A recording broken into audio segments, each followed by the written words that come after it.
Subhendra Kumar, and I go to the University of Ontario Institute of Technology, and I'm actually completing my Bachelor of Commerce in Accounting.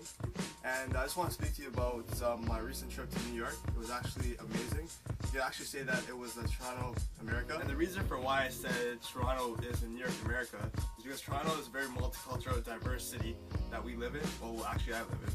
But New York City was actually the exact same thing.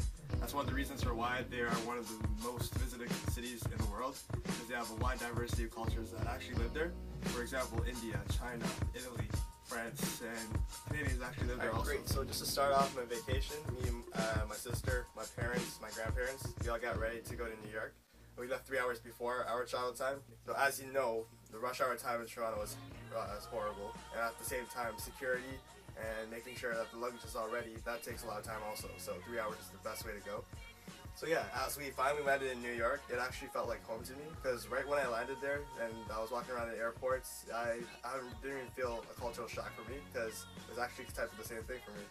And yeah, we had to get settled in New York, so we actually went to the Sheraton Hotel, because it's one of the best hotels in New York. And as we finally got settled, we realized, hey, why not just travel around New York and see what's going on? So we left the hotel and we went looking around, and we actually took the New York Transit system, and we actually went to the Empire State Building and the Yankee Stadium. It was just to start off, the first place I actually visited was the Statue of Liberty. We went to Liberty Island and actually took a sight of the Statue of Liberty. It was actually really amazing from that view of being on top. It was amazing. It was absolutely amazing, because you're in the middle of the Liberty Island, right? And like you can see like the entire, well not the entire, but like the side of New York City. It was absolutely amazing. And yeah, from that point we moved on to the Yankee Stadium, and because I had tickets to the Yankees game, it was actually the Yankees versus the Red Sox, and as you know, that's a huge rivalry. And yeah, basically from that view, you just feel that passion in baseball that Yankee fans have, and it's absolutely amazing. Fortunately, the Yankees won at the end of the game, and it was absolutely amazing. And it was actually really different from the vibe that Toronto fans have for the Blue Jays, because the Yankees are a really old team. It's kind of like you could say the Toronto Maple Leafs are relevant to the New York Yankees. So as we got back from the game, we were actually really tired and hungry, so we went to grab a bite and we went back to our hotel, because it was a really long day actually. And yeah, basically the day after, we went to Times Square. As you may know, is a vibrant intersection where it's the heart of New York. And I actually got this from a souvenir shop in New York, and it's basically a picture of Times Square. As you can see, it's very busy.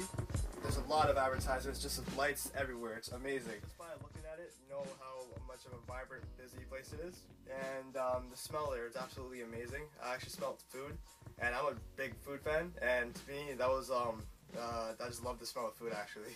So yeah, and as we're walking our ways towards the Broadway Theater, and I just wanted to see some type of performance actually happen at the Broadway Theater, so we went to go watch The Lion King. I got a pair of tickets, and yeah, that experience was absolutely amazing also. Just by seeing the whole theater-like concept, they were actually organized, it was perfect. And yeah, that basically concluded my trip to the Broadway Theater, and yeah, we made our way back to the Sheraton Hotel just to get our third day ready. That's in New York. And yeah, we basically started off our third day. We ended up visiting the Metropolitan Museum of Art. They actually had exquisite structures that were provided from across the globe, and it was provided to the general public for us to recognize, and it was absolutely astonishing actually, because these materials that they had were actually really ancient, and it gave us a chance just to recognize how much was provided in this world. And just by looking at the variety of collection that this museum provided, I've actually realized that this is actually one of the best museums in the whole entire world, because of the fascinating, interesting, unique materials that they provide for the general public. Yeah, that basically ends the trip to New York. I just like to say it was actually a great experience, but Toronto is always going to be my #1 home, but New York will always be my second home.